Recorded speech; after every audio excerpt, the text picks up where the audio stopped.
واش في اخباركم بان مملكتنا المغربيه غادي تعرف تساقطات مهمه هذه السيمانه هذه، لذلك كملوا معنا الفيديو حتى الاخر وغادي نتعرفوا اهم المناطق والمدن اللي غتستقطب تساقطات مهمه. يعني الشتا غادا طيح سيغ وبشكل مؤكد ان شاء الله هذا الاسبوع هذا. وابتداء هذا الشيء من يوم الاربعاء كما كتشوفوا مع السبعة ديال الصباح غادي توصل كتل رطبه، كتل هوائيه رطبه يعني محمله بتساقطات للجزء الشمالي ديال المغرب كامل. غادي نعرفوا المدن بالضبط اللي غتصب فيهم الشتا. المهم عندنا بعد يوم الاربعاء غتكون تساقطات. يوم الخميس تقريبا الى حدود الساعه الخامسة حتى السادسة صباحا غيكونوا عندنا ايضا تساقطات كما كتشوفوا. غنكملوا معنا الفيديو حتى الاخر ونقولوا المدن بالضبط اللي غادي يكونوا فيهم تساقطات. اذا نهار الاربعاء والخميس في الصباح، عندك الاربعاء والخميس في الصباح غتكون تساقطات. الخميس في العشيه ما كايناش الشتا في المغرب. نهار الجمعه الاصدقاء كما كتشوفوا، نهار الجمعه ابتداء من الساعه السابعة صباحا غتوصل كتل اخرى من الجزء الشمالي الغربي ديال المحيط الاطلسي غتوصل المغرب، وغتكون تساقطات مهمه وكبيره في النصف الشمالي وحتى بعض المناطق الوسطى والجنوبيه ديال المغرب. وغتبقى التساقطات كما كتشوفوا حتى اليوم السبت كما كتشوفوا. إذا عندنا الاربعاء وعندنا الجمعه وعندنا السبت كما ترون يا اصدقاء. غادي غنشوفوا المدن بالضبط اللي غتكون فيهم التساقطات هادو. اذا كما كتشوفوا عندكم الاربعاء، عندكم الجمعه وعندكم السبت.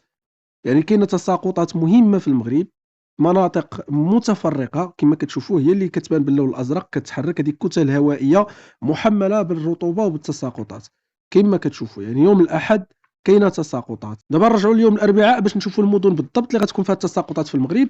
فكما كتشوفوا ابتداء من الساعه التاسعة صباحا فعندك جديده، عندكم الرباط كما كتشوفوا هذه المنطقه كامله هنا، اسفي، الصويره، اكادير، بن قرير، خريبكه، تطوان. هذه المنطقه كلها غتكون فيها تساقطات تقريبا ابتداء من 10 ديال الصباح تقريبا كما كتشوفوا، ابتداء من 7 ل 10.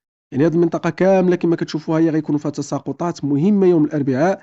القصر الكبير، تطوان، مراكش، اكادير، يعني جديده، اسفي، ولاد غانم. هذه المنطقه كامله تقريبا اللي كاينه في الجزء الشمالي كما كتشوفوا يوم الاربعاء تقريبا نهار كامل. وغتوصل حتى لجبال الاطلس المتوسط، يعني من مراكش، شي سخنيفره، من اكادير وانت غادي الاطلس المتوسط والصغير وحتى الكبير ربما كما كتشوفوا. يوم الخميس غتكون تساقطات في وسط المغرب، يعني في هذه المنطقه هذه هنا ديال ورزازات، جيت تنغير، ميدال، تخنيفره، بني ملال، خريبكه. يعني وسط المغرب غتكون فيه تساقطات، الوسط الشمالي. ثم يوم الجمعه ابتداء من 9 ديال الصباح غتوصل الكتل اخرى رطبه محمله بالماء للجزء الشمالي، وغتبدا من السواحل الغربيه المغربيه، يعني السواحل اللي كتطلع على البحر الابيض المتوسط. يعني عندك من العريش وانت هابط تقريبا حتى القلميم، مرورا بالجديده، اكادير، الرباط، كازابلانكا يعني الرباط، عفوا الدار البيضاء. هاد المناطق كلهم، الصويره كما كتشوفوا، كلهم غيكونوا فيهم تساقطات يوم الجمعه كما كتشوفوا. ومن بعد راه غتعم هاد التساقطات الشمال المغربي كامل، يعني الجزء الشمالي كامل من قلميم وانت غادي حتى الريف الفوق وحتى لطنجه كما كتشوفوا. هاد المنطقه كلها غادي تكون فيها تساقطات مهمه من الجمعه حتى للسبت في الليل، يعني حتى الوحده ديال الليل تقريبا ليله السبت غتكون تساقطات في الجزء الشمالي كامل ديال المغرب. وغتستمر هاد التساقطات كما كتشوفوا وغتبقى في وسط المغرب اولا في الجهه الشرقيه ديال المغرب، الرشيديه، نهار السبت يعني مع 12، رشيديه، ميدالت، وجده كما كتشوفوا، تنغير، ورزازات، زاكوره، طاطا. هذه المنطقه كلها غتبقى فيها تساقطات، وحتى بعض الاجزاء في الشمال ديال المغرب ولا حتى جهه مراكش واكادير. عموما الا بغيتوا تعرفوا المزيد من التساقطات اللي غطيح في المغرب بعد يوم الاحد، ديروا متابعه لهذه القناه هذه وخليو شي تعليق.